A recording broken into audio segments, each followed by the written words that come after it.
যে এখন আমি যেই কাজগুলো করতেছি বা এই কাজগুলো এর আগে যা করছি, মনে করেন মিথ্যা কথা বলা, আমি এর আগে মিথ্যা কথা বলতাম, রমজানের কারণে এখন আর মিথ্যা কথা বলি না, বাকি 11টা মাস আর মিথ্যা কথা বলবো না।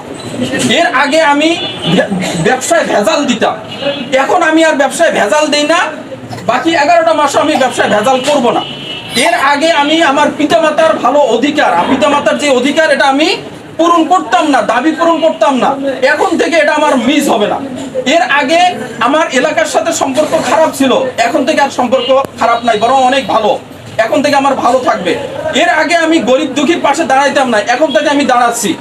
এর আগে আমার এলাকার যার যতটুকু অধিকার, এই অধিকার আদায়ের জন্য আমি কোনো চেষ্টা করি নাই, এখন থেকে আমি সেই চেষ্টা করব। আমি যদি এই কাজগুলো এই অনুভূতি নিয়ে করতে পারি, তা এই যিনি করবেন তাদের ব্যাপারে আল্লাহ রাসূল সাল্লাল্লাহু আলাইহি ওয়াসাল্লাম বলছেন, মান সামা রমাদান ঈমানাও ওয়া ইহতিসাবান গুফিরা লাহু মা তাকাদ্দামা মিন জামবি। যে ব্যক্তি ঈমান এবং আত্মসমালোচনা সহকারে রমজানের রোজা শুরু রাখলো, আল্লাহ রাব্বুল আলামিন তার জিন্দেগীর সমস্ত গুনাহ খাতা মাফ করে দেন।